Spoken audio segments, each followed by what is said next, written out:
It's been 6 months since I was last here. Yeah, somewhere up in there. Was that September, August? September. Yeah.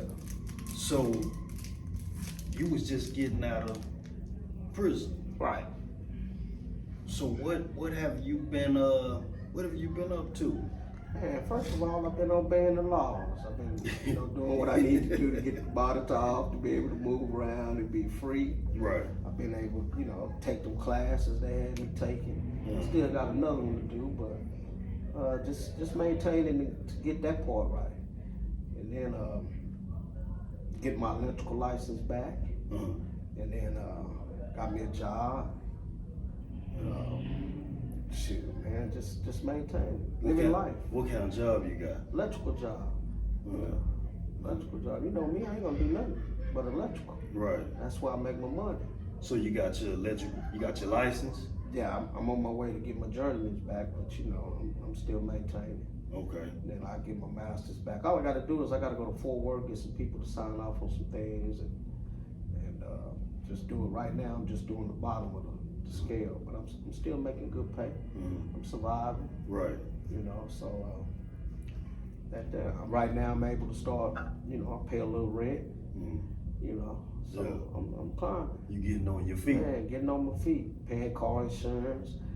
Car insurance out here is $150 for liability.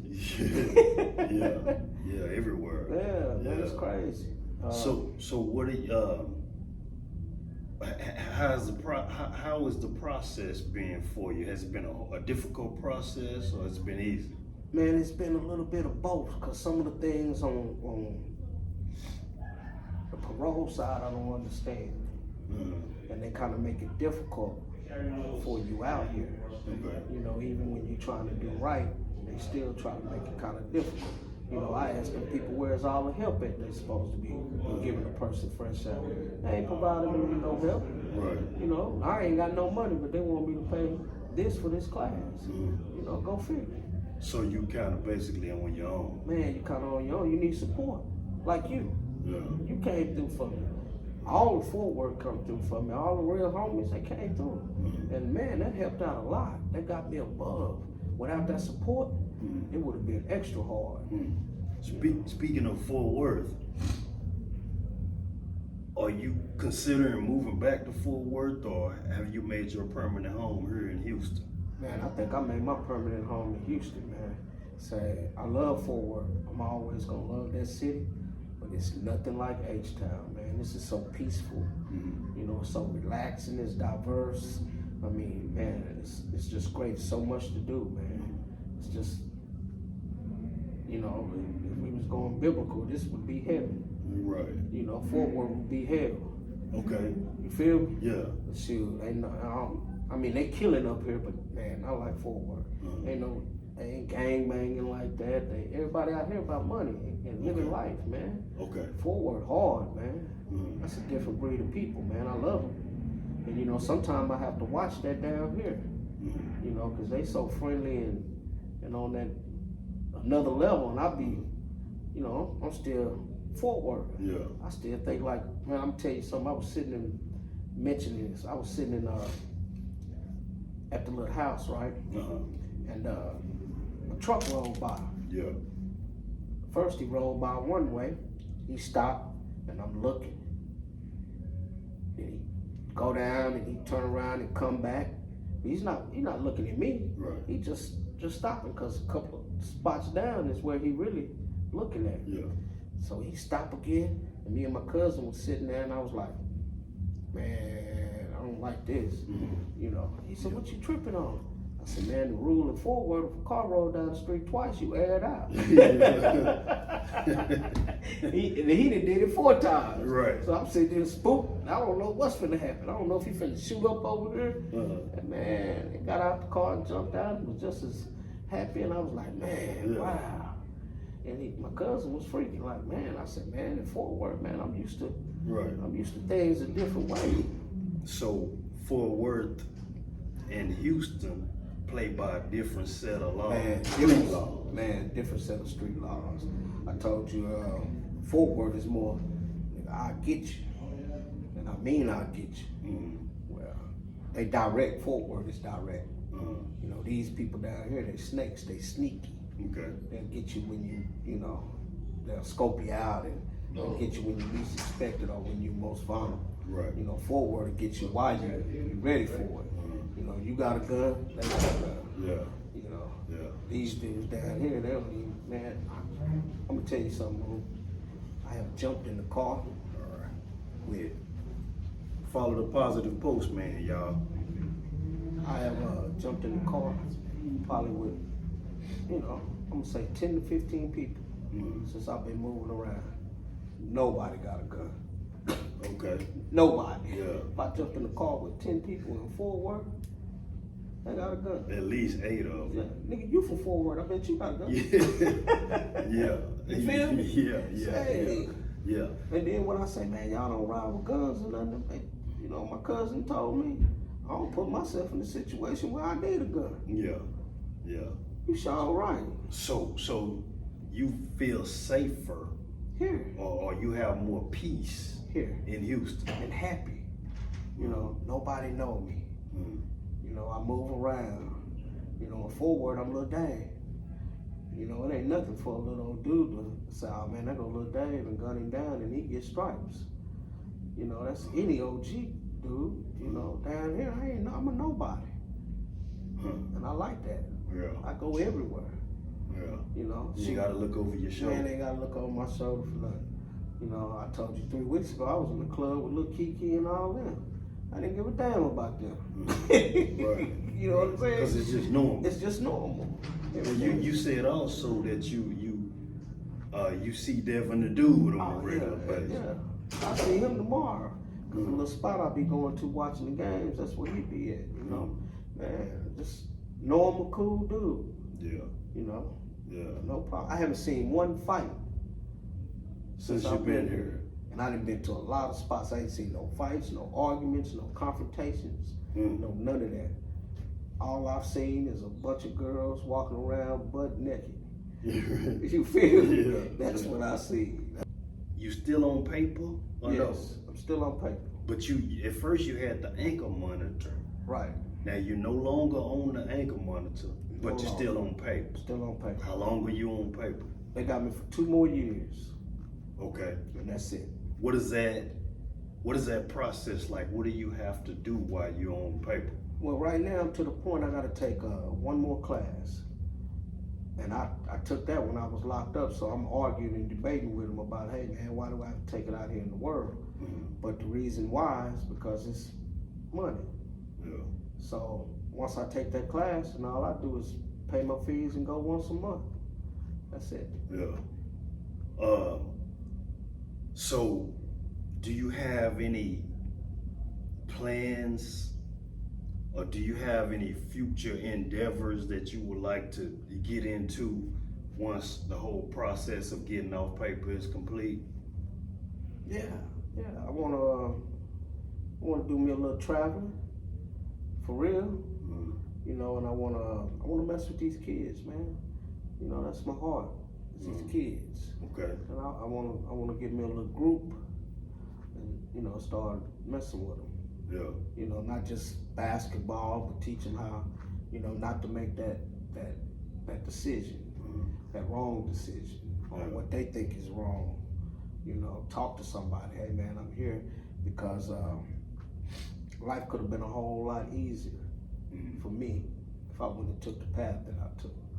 Okay. You know, and that path, you know, I'm glad all my boys rolled with me on that path. You know what I'm saying? Right. Because they made that path history. You know, they made it history, and I really appreciate all them guys, man. But we didn't have to do it. Yeah. We didn't have to. We could have went another route. And that other route is always, it's the safer, it's the better route. But we all, you know, we lost a few soldiers, but for the most part, all of day one are basically still here. Yeah. You know, so we blessed. Yeah. And I'm thankful for that. You know, and I love them to death, man. But I wish y'all come to Houston and come see this down here. I'm saying, you come see this down here, you be ready to move down here with me. So originally from Stop 6 or originally from Houston? Well, I was born in Houston. Mhm. You know, I was born here, Okay. but I'm from Stop 6. Mhm. That's what I believe. That's my heart. I got more years in Stop 6 than I do in Houston. Okay. So when did you originally come to Stop 6? Well, I came to Stop 6 when, you know, my people down there Mhm. from Fort Worth. Okay. So I was on and off, since I was a child. Mhm. You know, I would go from the East Coast, New York, Carolina, Fort Worth, Houston, Kentucky, you know, because my mama we had people all over. Yeah. So I was just, back then I was just a traveling kid. I probably settled down in Fort Worth probably 9 or 10. Then I left, and I came back about 14, and I left again. Mhm. You know, I be going, I just, Yeah. you know. So you spent some time in New York? Yeah. Okay. Yeah, Queens, New York. Okay. I didn't know that. Yeah. Yeah. You know, I got a lot of people. You also are related to Tony Draper, That's my cousin. who was the CEO of Suave Records. Yeah, later down the road, my brother. Your brother? started. Yeah, that's James. Okay. James Inslee. He started it. Tony didn't come till later. Now Suave Records Signed signed people like 8 Ball and MJG. Rick Ross. They had Rick Ross. Yeah, Rick Ross was Okay. a writer. Okay. They had Tila. Tila. Yeah. Man, they had so many people, man. It was unreal. Yeah. Yeah. And see, I used to come back and forth from Fort Worth and mess around with my brother with that. Yeah. So where is he now? My brother? Yeah. Oh man, he around here in Houston somewhere. Mm. Yeah. Okay. Doing good. Yeah. Yeah, he's doing good, man. He's got a big trucking company on 45. Quite a few rent houses. He doing real good. Yeah. He tried to get me to come over and mess with him a lot. You know me, but I try to stay out the way. Right. You know. Right. But he's all right, man. Yes, sir. Yeah, he's all right. My sister's all right. You know, I got you know Nicole. Yeah. But technically, I got it's about 20 of us. Okay. Yeah. So most of your family, if not all of them, is here in Houston. Houston, North Carolina, and New York. Okay. So do you have plans? And Fort Worth. And Fort Worth, You know, of course. yeah. Yeah. So do you have plans for North Carolina or New York in the future?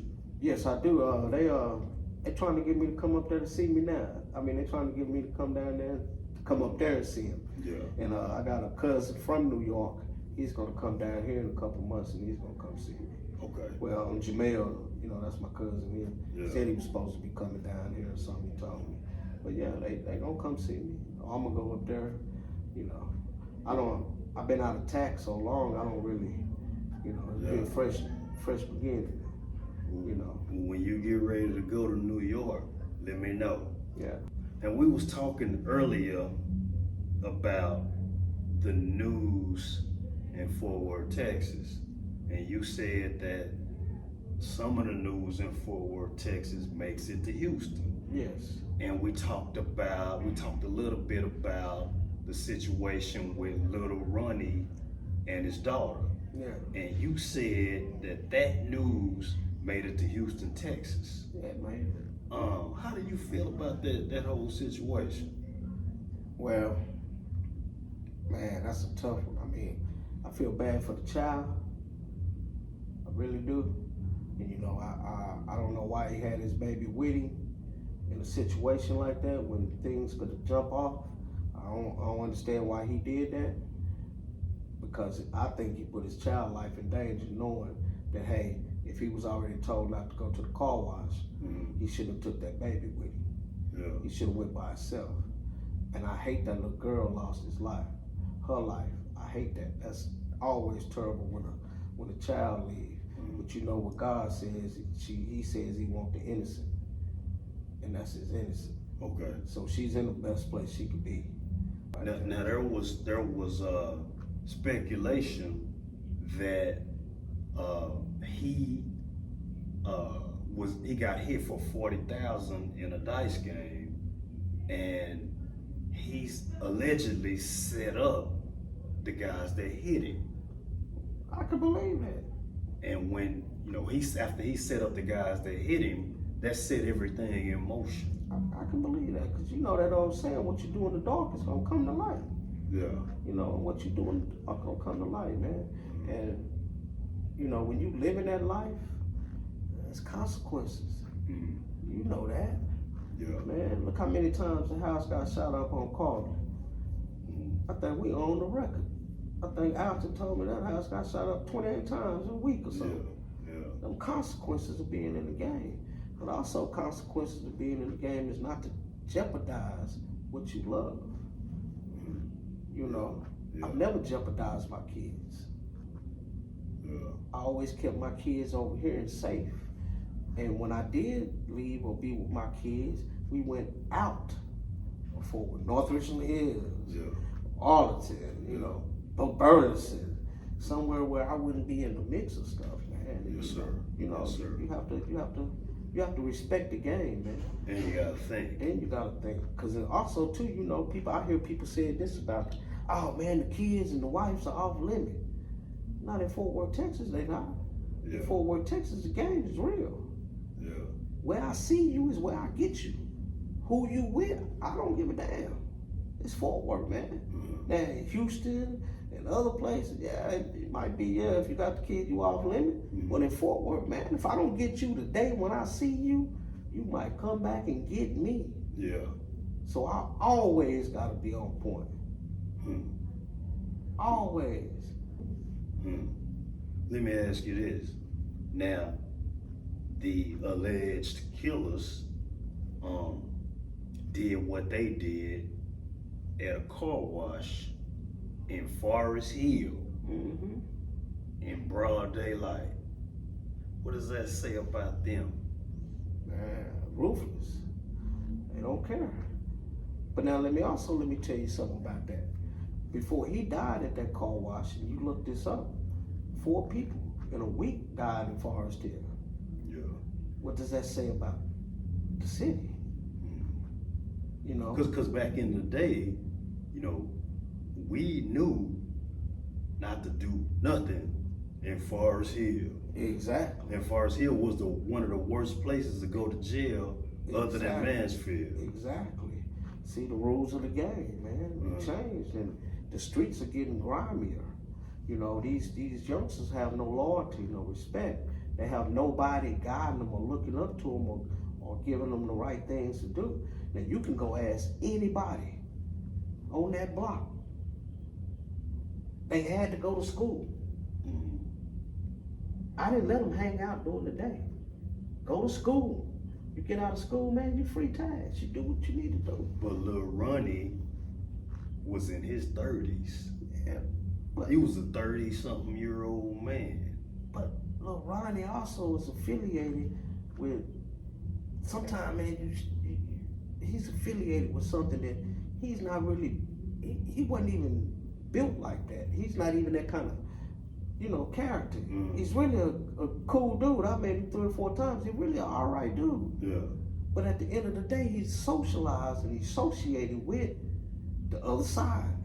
So if you socialize and you affiliated, but you not banging it or claiming it, you still part of it. Yeah. Because if I pull up, if I pull up on you and you this, but then you got your partner that's not that, guess what? He's guilty by association. That's what the state of Texas tell you in the law. Yeah. If me and you go rob a bank, you guilty by association. Even if I'm just sitting in the car. Yes. Yeah. And so sometimes, man, when you hang with different people and you do little different things, you guilty by association, man. And that's a hard judgment. Yeah. Because the man upstairs is the only one that can pass judgment. But we do it as humans. And we put people in bad situations that necessarily don't need to be in bad situations. Yeah. You know, and like I said, that little his daughter, man, I feel bad for her. But now let's go back and think about the 4th of July parade in Como. Last year. Now tell me how many kids died that day? 2. And guess what? They were younger than his daughter. Yeah. Did anybody say anything? That was an 18-month-old Said something guy. for about a week. And then on the 4th of July last year at a car wash on Cleveland Street, it was 2 little girls. Yes. Aged 1 year old and 4 years old that was gunned down. Yeah. They talked about it for about a week. And then it was back to business as usual. Yeah. And then you go through and you look at how many kids died in Stop 6 from drive-by shootings. You know, kids, man, bullets don't have no names. See, that's why I get aggravated when a person shoot a gun and they not shooting at the person that they shooting at. If you ever watch a shooting or been around people who shoot, they just be dry shooting. They not trying to get the person they really at. They shoot in the air. Yeah. You shoot a bullet in the air, what it's gonna do? It's gonna come down. Yeah. You just shooting like this, what are you gonna do? Man, it's terrible, man. Yeah. You know, people have to take, you know, accountability. Say, man, if I got a beef with you, I got a beef with you. And I'm gonna do the beef with you. I'm not gonna do the beef with nobody else. What's the solution? And the solution is, and I'm gonna be honest, all us older black men that we have kids and love kids, we need to make ourselves seen, you know, to those kids. You feel what I'm saying? Like for instance, when I was in the projects, I was seen. So I was able to grab a kid and say, hey man, come to the gym. Hey man, let's do this. Oh man, come to the house, I got all these video games. That's why you always seen all the kids hang out at my house, because I had everything a kid would want. Right. And I would do that just so I can keep them away from me. I can't save everybody. You can't save everybody. But if you save one, you're successful. Yeah. Just one. But how many of us put our time into saving one? We don't. You know why? Because it's not our kid and we don't care. But then when the tragedy happened, now everybody's in the uproar. But did anybody ever pull little Ronnie over and tell him something? No. All we did is encourage the other stuff. But if we all grab a kid and say, hey man, I'm here, here's my number. I just did it the other day to my cousin's son. Man, here, take my number. If you ever need me, call me. If you thinking about anything, call me before you do it. Let me ride with you, homie. Yeah. I'm down. Let me show you. And you got that opportunity to talk to that kid, because kids will listen. They'll listen and they'll love you. You Positive Postman, man. Come on, how many times you walk into a building and you go to school and the kids see you and they just go plumb crazy? Yeah. That's because they want to see you, man. And they want to see you more than what you give them. Yeah. Okay, question. Now, in Fort Worth, you got Little CJ Casino. You got it's 2 or 3 other rappers. I can't think of their names right now. Bugatti. Yeah, Bugatti.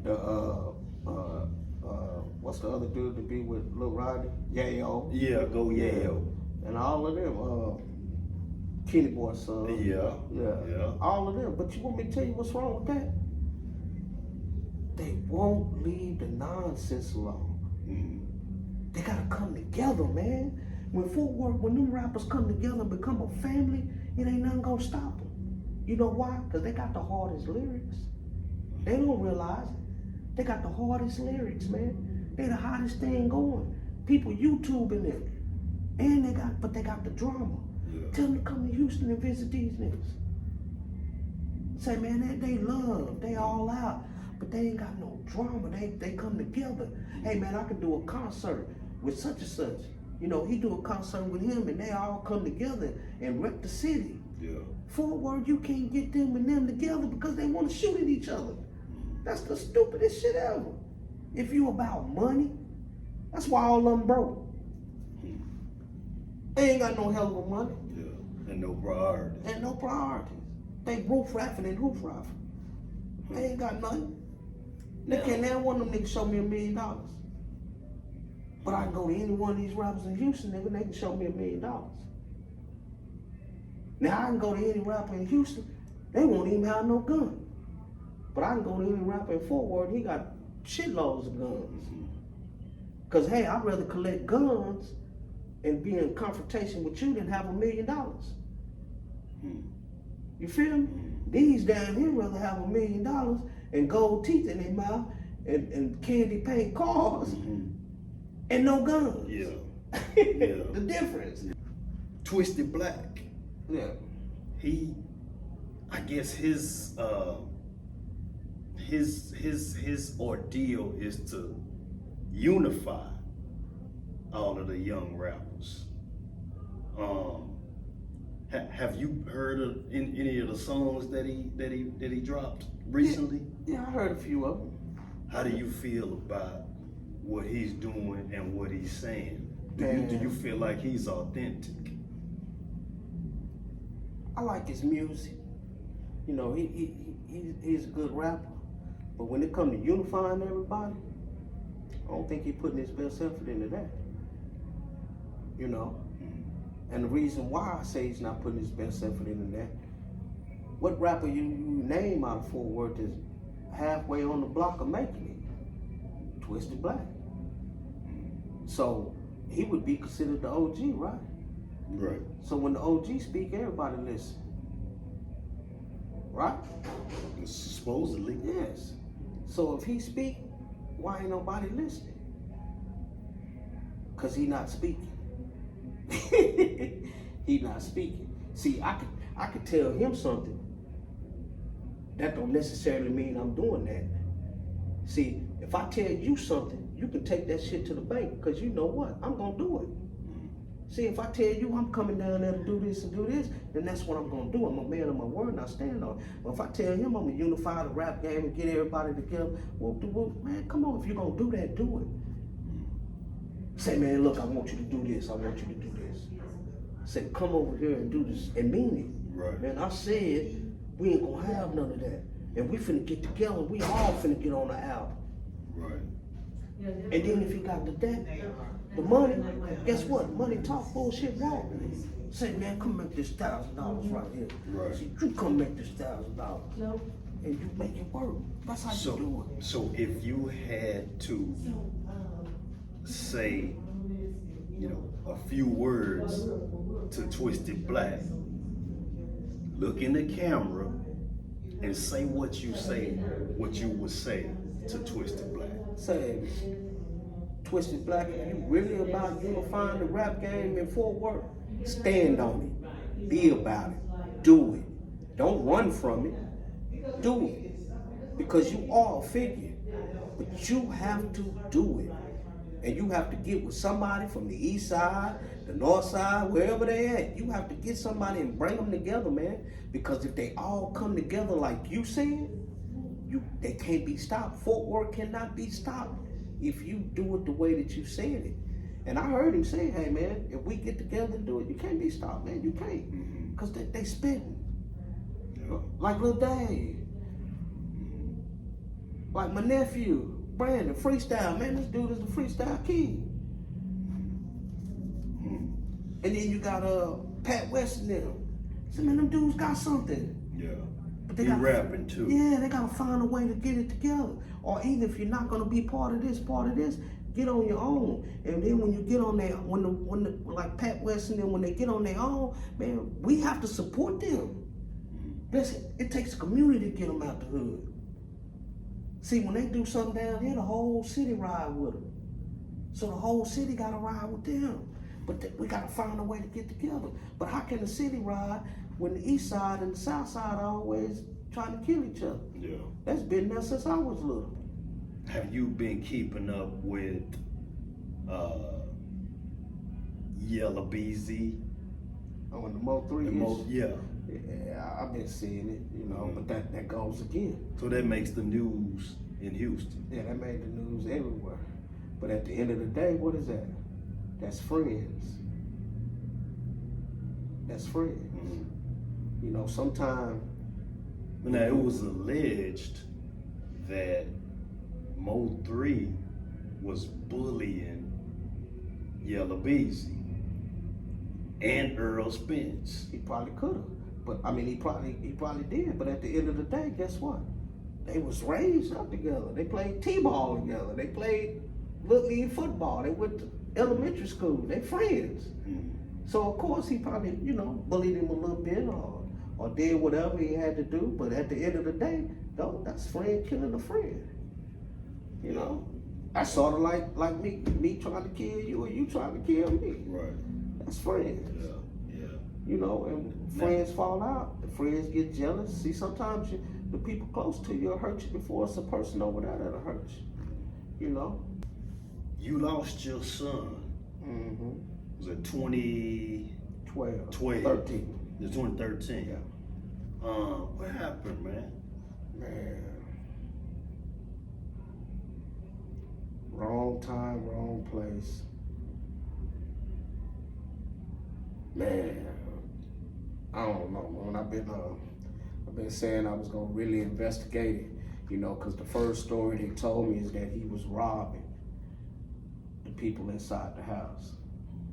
But when I investigated with the guys that went inside the house, Dave was already inside the house with the little Mexican dude. The little Mexican dude had all the work. And the only way that they can get to the Mexican dude was through Dave. So Dave was inside the house playing the video game. So they dropped him off. So when they come back to rob him. And that's when things went bad. And Dave got caught up on both sides. Now I can't say that he wasn't in on that. I can't say that he wasn't this. I don't know, because I haven't found out everything about the story. The only reason why I know Dave didn't go in with the guys is because one of the guys that was driving the car, that sat in the car, I had a head-to-head with him. And he told me, he said, man, Dave was cool with the Mexican guy. And apparently the Mexican guy had all the work. And I remember Dave had a lot of weed. I remember he had a whole lot of weed. Yeah. And I was questioning, where you get that weed from? And evidently it was from that dude. So that's how that went down so far that I know. Yeah. Now, I've been saying I gotta get the courage to go to the police station and get their part of it. I talked to the detective. Okay. And first he called me and said Dave was robbing. Okay, then he turned around, he called me and apologized to me. He said, no, he wasn't robbing, he was inside the house. So I know that from him, and I know that from the guy that was sitting in the car. So somebody in that house know the truth. Yeah. Was he the only person that was unalived in the house? Nah, it was the other dude, the Mexican dude, he was playing the video game, and it was 3 girls in the house. Yeah. And so, how many people succumbed to their wounds in that house that day? It came to his wounds? How many people passed away? Just one. Just one? Yeah. Okay. It was 3 ran in the house. 3 people ran in the house. One of them ran in with no bullets. Okay. The other 2 ran in with bullets. Dave didn't get shot by the dudes that ran into the house. He got shot by the Mexican dude that came out the room shooting a gun like this. So he was a victim of friendly fire. Yeah, he got shot. The dude was shooting a gun, but he was shooting at the ones that robbed him. Because they had a £quarter sitting on the thing. They were smoking weed and playing the video game. And the dude shot the gun like this. He the one that hit Dave in the back of the neck with the gun. He was hitting the back. So it wasn't the 2 dudes in the front. How But he, you know, the little Mexican dude, he said that, you know. But at the end of the day, it was robbery. So everybody that was in the front was guilty. You know. Where's the Mexican dude at? See, last time I, you know, rode by his house, he was still in that damn house. Yeah. Well, at least his people was. I haven't seen him, but his people was still at that house. How does it feel to lose a son? Well, that's the worst thing in the world, man. I don't wish that on nobody. Anybody loses a child is suffering, and you're gonna suffer for the rest of your life. There's no healing from that. You know, you can lose your mama, you can lose your daddy. That child, it's the hardest feeling in the world, man. Because, you know, the way it's built, I guess the way God created it is that the mama live, the kids, the mama die, the kids live, kids have kids, they die, they kids live. Yeah. You know, it's supposed to be a chain reaction. You know, I was supposed to die before Dave. Yeah. I'm supposed to die before Diamond. You know. And Kana. Yeah, and Kana. You're supposed to die before Christian. You're supposed to die before Destiny. Now, if one of them die before you, it just takes. It's just like. The order is not. And then everything gonna jump out of your body. Like, wow, my baby.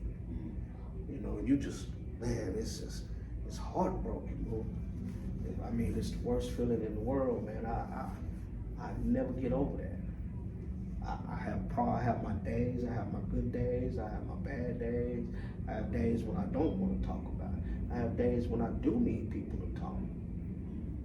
But who do I have to talk to? Because I can call you, I can talk to you, I can talk to my sister. But what am I really talking? You can't understand how I'm feeling because you haven't lost a child. Black can't understand how I'm feeling because she hadn't lost a child. Now I can find somebody who has lost a child and we can have a conversation, but then that's going to be a grieving process, you know. Yeah.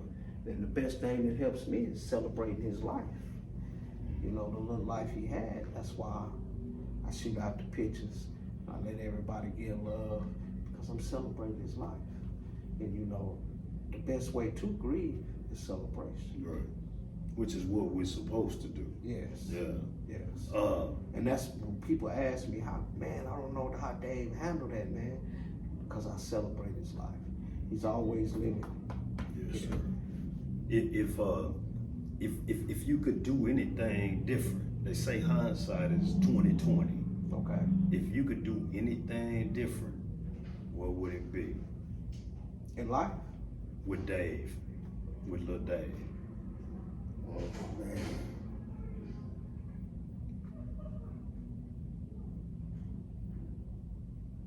I would say listen more, man.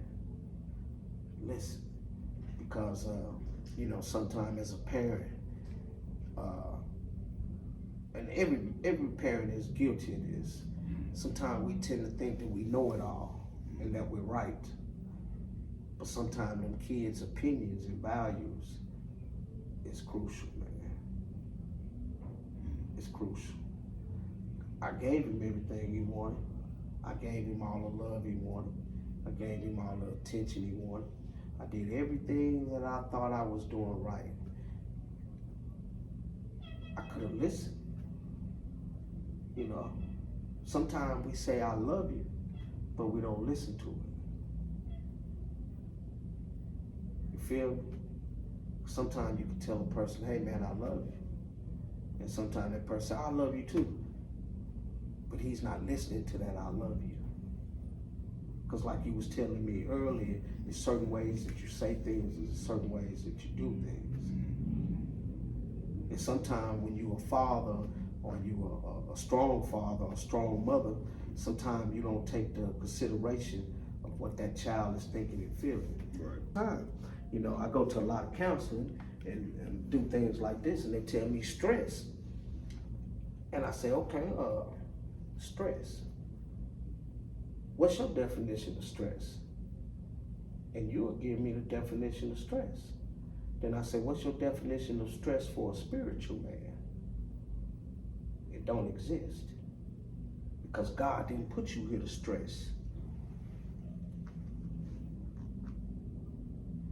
You're not supposed to have stress. Right. So where does that come from? That comes from somebody coming up with something to make something out of something so something can be created, so it'll always be a conflict and a problem. What? Oh man, I can't pay my bills. You can't pay your bills. Why? Because you don't want to pay your bills. Because if you want to pay your bills, you get off your ass and do something and pay your damn bills. But then you'll blame it on stress. Right. Come on, man. Yeah, I dig it. Yeah. Accountability. Yes. Yes. We've had a new president now for about 4 months. What do you think about the job that he's doing? Man, you know, I love Trump. I always have loved him. And we used to have these little debates about Trump and all this stuff here, man. Trump is a businessman, man. And see, you know, one thing about politics, and I tell people this, and I've told you this before, politics is a controlled environment. Those people are in that together. They are a different breed of life and society. When you bring somebody into that world that you cannot control, then it becomes dangerous. And that's what he is. He's dangerous somebody to what?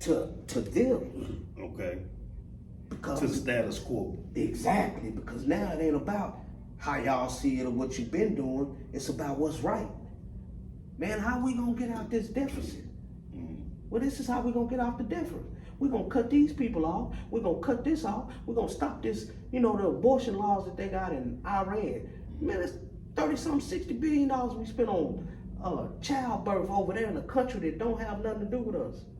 And then, like he said, the Ukraine war. Man, I'm giving you all these hundreds of billions of dollars. No, I'm not giving you that. That's a loan. I want my money back. You need to go do this and give me my money back. Put it in a trust and let me get my interest. That's right.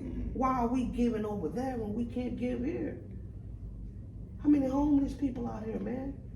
How many people are barely surviving? Come on, man. You want to keep minimum wage at $8.75, but you're giving away billions of dollars over here that has nothing to do with nobody over here. But how much of that 800 and some billion dollars you're giving are these people right here putting in their pocket? That's the part we don't know. These people are profiting. Just like he come in and say, hey man, all the FBI and all of this fraudulent. That's true. Yeah, because his argument is waste, fraud, and abuse on, in the government. That's what it is. And he campaigned on that. That's what it is. But how many times do we pay attention to that? How many times? You remember what I told you, man? Right always win over wrong. So why is it that so many of us hate him, hate Donald Trump now? You know why? Because the first thing come out of our mouth is prejudice. Oh, he's racist.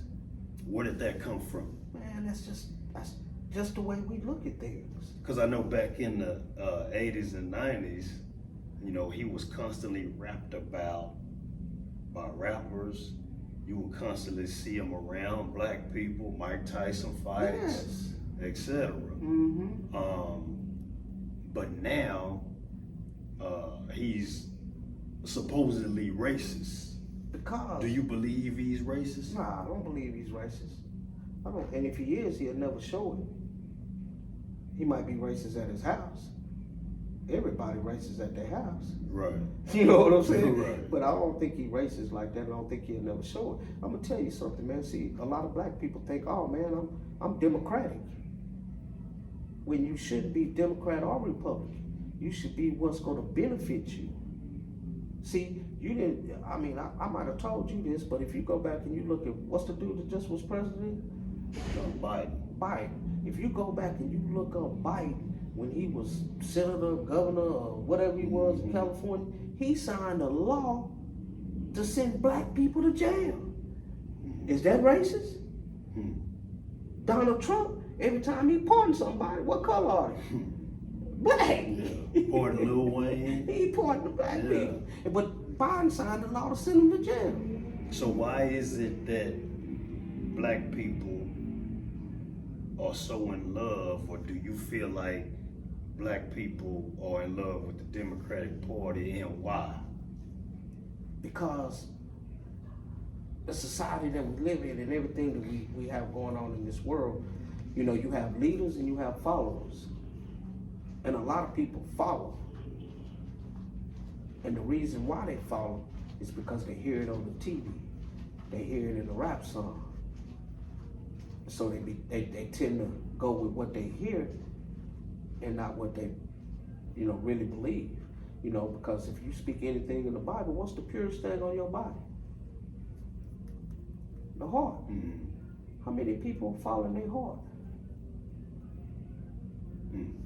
There ain't too many people in this world following their heart, man. So why are they following that particular political party? Because it's easier to hear that and hear the Democrats. Every Democrat you ever hear say who? We for the poor. But every time they get in office, who they help out? The rich. Every time a Republican get in office, who they help out? The poor. But if we hear it this way, and everybody keep thinking that the Democrats are for the black people, so the white people win the election. Because guess what? You're putting 8 people in office, which is a Democrat. Go back and look up the history between Republicans and Democrats. Republicans was created for slaves. You gotta look it up. Democrats was here to protect white people. Now they came and switched it because now you want the power always to be with the other side. But a lot of people can't fathom it because they won't research and they won't go deep into who you are and what you are. So they accept anything. So when they on the TV talking, we're gonna do this and we're gonna do that. How many times do they do it? You just pay attention. You know, how come now, I was so glad Obama was president. Loved him to death. Still love him. But look what laws he put in effect. He the reason the housing situation, the food stamps and all that. He the one who started that. Why? Because if we put this black man here and this black man signed these laws, what are you gonna do? You don't give a fuck what laws he signed or what he do. You supporting Obama. You ain't looking at nothing he do. He was taking away gun rights. That's what they said. Yes, and then you turn around and he give this much money to colleges, black colleges, and this he gave this much. But I don't think he wanted to take away the guns totally. I think he just, because of all of the school shootings, that he wanted to ban assault rifles. What you call an assault rifle back then? The AK-47? So now you let the AR-15? It's not even a real super bad gun. So question, is there a need on the streets of America for an assault rifle? Is there a need for any gun on the streets of America? Let's be real. Is it? Because if you didn't have the guns, there wouldn't be no school shootings. So should all guns be taken away? I mean, technically, by the amendments and the laws, no. But from your heart, yes. Because you know you have to rewrite the whole Second Amendment. You're not going to do that. So technically, it's right and it's legal in man's eyes. But let me ask you a question: would Jesus have a gun? Right. What's the Muslim name? Allah. Allah. Would Allah have a gun? What's the little Chinese man? What that little thing name? Confucius. What? Would he have a gun? Right. You see what I'm saying? See, sometimes they didn't live in the times that we live in now. What did you learn in prison? Not to go back. Okay. Real shit. Not to go back. And I learned that the system is not for us. You know, that whole system is a failure. Everything about that is a failure. The living conditions, failure. The eating, failure. The way you get bossed around, them the real 48 laws of power is the penitentiary system. Then I learned that everybody ain't as bad as they say they are. So, to reiterate, you say you learned that not to go back. Not to go back. Everybody in that prison system, man, you have leaders and you have followers. But when it all comes down to it, there's no unity. The people in this color, white, don't stick together. How can one person in the Confederate colors control 100 people? One person. How can he control 100 people? Right.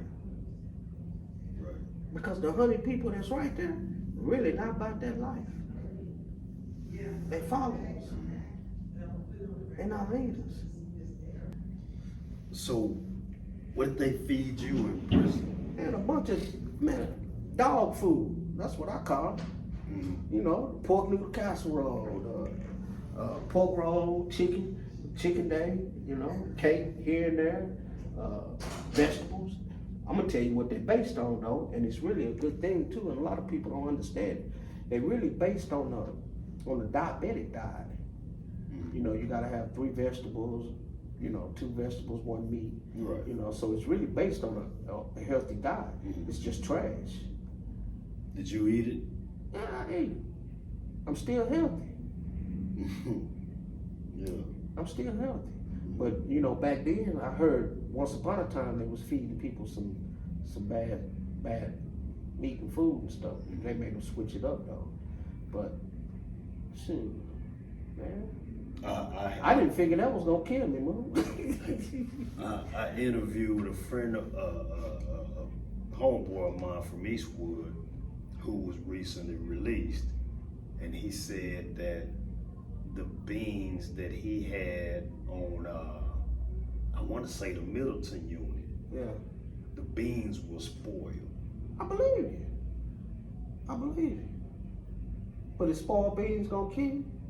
It's just gonna make your stomach upset. Have your shits. You know. Have you ever eaten any spoiled beans? Man, I done ate spoiled beans and little grasshoppers and everything else they had in the food. You know one thing about the food, it ain't gonna kill you. You know what's gonna kill you? Not eating. Try McDonald's. Okay. Versus prison. Man. So you going on record right now saying that prison food is healthier than McDonald's? Come on, man. Speak on it. You know, we'll go to the store and get a processed. We'll go get something in a bag. Since when that's healthy for you? Nigga, how's a piece of chicken been in a bag forever healthy for you? Kentucky Fried Chicken was selling us pigeon at one time. Anybody die? But look at McDonald's. McDonald's got that little processed meat that froze and you don't know. Man, come on, man. Yeah. I mean, the best thing to do is eat off the land. And one thing about TDC, half of that stuff is off the land. They grow their vegetables. Sometimes it's donated, you know, but it's off the land. They got hogs, they got chickens, you know. If you look up TDCJ, they own the biggest farms in Texas. Okay. So, you know, a lot of that stuff is off the land. It may be shot up with some stuff that ain't, you know, right, but it's off the land. Now I didn't like the food. Don't get me wrong. Right. I don't really eat jail food. But shoot, if you had gave me a a pork roll and a McDonald's Big Mac, I'm gonna take that pork roll. Over the McDonald's Oh, Big Mac. yeah. Okay. Yeah. Okay. You feel me? Let's switch gears. You know, how can you have some French fries at McDonald's and they don't get old. Yeah. Yeah. A few months ago, we lost Coach Robert Hughes. Did that mean anything to you? Man, that hurt. Because he's not just a legend on that basketball court, he's a legend to the community. You know, a lot of people, man, and when you realize, when you speak of Dunbar basketball, that dude saved a lot of lives. He saved a lot of lives. You know, he kept people in order, man. You know, he broke violations to have kids be in that gym. You know, Keep them in line. Basically, and win state championships. You know, they had to be at practice at 6 o'clock. You remember one time, I don't know if it was our school, when I was in school or you was in school, they locked the gym doors. You out Right. here. Yeah, I remember that. You know? Mm-hmm. But that was saving lives, man. See, a lot of them kids that went wrong, man, that gym and him, he saved lives. And then he was so well respected, you know, that, like, say back in the day, when I was out there in the streets and a kid at Dunbar needed some shoes, I would make sure that kid had it. You know, just out of the respect for Robert Hughes, because that's his child. You know, and if I got that child over here doing something wrong or crazy, then I'm disrespecting him. You know, he was really controlling everything. And people really don't understand, you know, how important he was. You know, and I thank him. Yeah. I thank him because I would never disrespect him. You know, I see him standing in the hallway, I'm going to class. You know what I'm saying? Yeah. And plus he had a board. Right. You know, so Right. I mean, he man. So would you say that Coach Hughes is top 6? Yeah, I could agree. I could agree, man. He's top 6. He's a legend. Yeah. Did you have any encounters with Coach Hughes growing up that you know of? No, because I respected him when I was in school, but when I was in the streets, you know, we had a conversation one time, you know, about his basketball players. Yeah. You know, Did he listen to you? no, then I listened to him. Yeah. It wasn't me listening to him. Well, I wasn't saying it. He was saying it. You know, I know what you do. You're a dangerous man. I don't want my basketball players around you.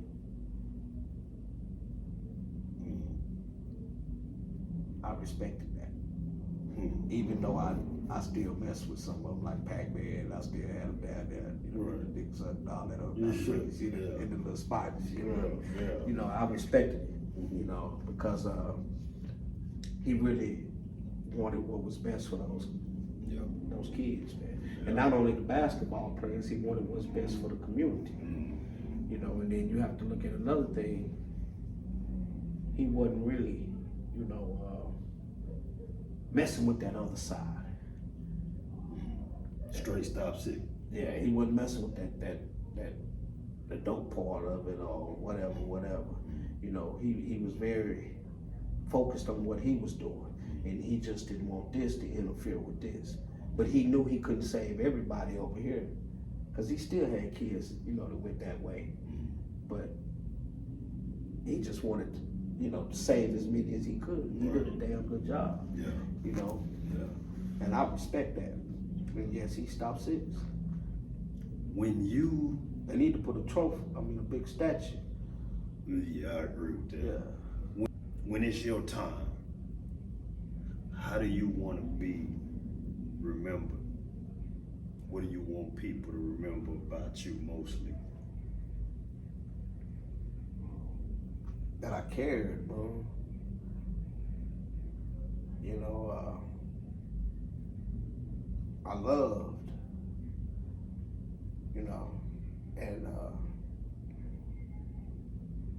that you can change.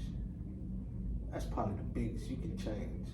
Because Moon, if I can come from where I come from to where I am now, that's a sign for everybody. You know, and you take a person with zero mentality and no understanding, and now he has, you know, wisdom, knowledge, and understanding. That change, man. That change. And I constantly fight with it every day, you know. Not down here in Houston though, but in Fort Worth, I constantly fight with it, you know, because I am what I am. And, you know, and I still have that mentality. Would you rather be loved or feared? Oh man, that's a tough one, Lord, because I want them both. You know, that wouldn't. I know, Yeah. but that comes together. You know, it's hard to separate love and fear. You feel what I'm saying? It's especially if you're talking streets. Okay.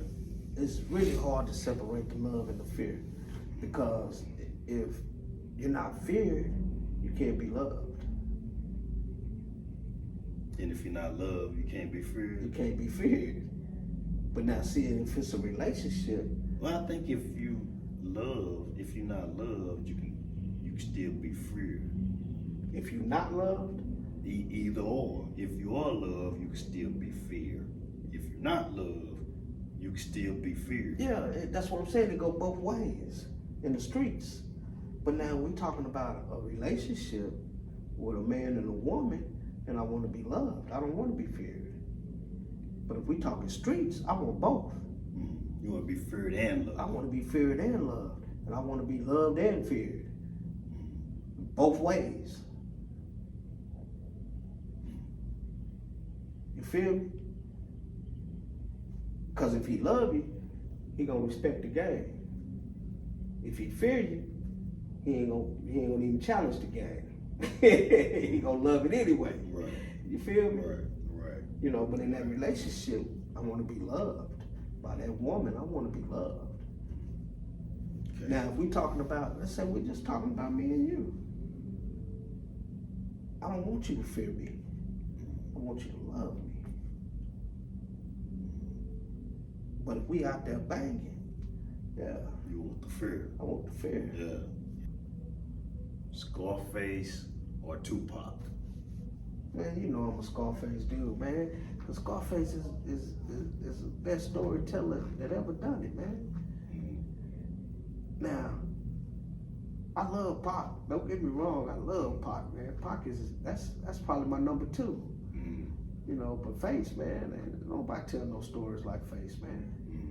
You know, and he a down south, and I always ride with the South. Okay. You know what I'm saying? Okay. You know, if Pac would have been South, I would have rolled with It'd South. been a different story. It'd been a different story. So do you have a favorite Scarface song that you could that comes to mind? Man, all his stuff come to mind. Probably my favorite one is when he said the smoke dies and it's still somebody left to deal with. Yeah. When the smoke dies, it's still somebody left to deal with. Yeah. It's on the Untouchable album. Untouchable, boy. I said that's a bad boy. Your Face bad boy. Mm-hmm. We got plenty more to talk about. But we're gonna cut this thing off. And special thanks to this guy right here. You don't have a friend if you just know that individual for 2 or 3, 4 or 5 years. We don't consider that a friend. That's an associate. Yeah. Yeah. So this is a true friend right here. And I want to thank y'all for tuning in to the Positive Postman's podcast. This is my guy Dave. It's my boy Lil Dizzy. I'm the Positive Postman, bringing positive vibes. And we out. Peace. Peace.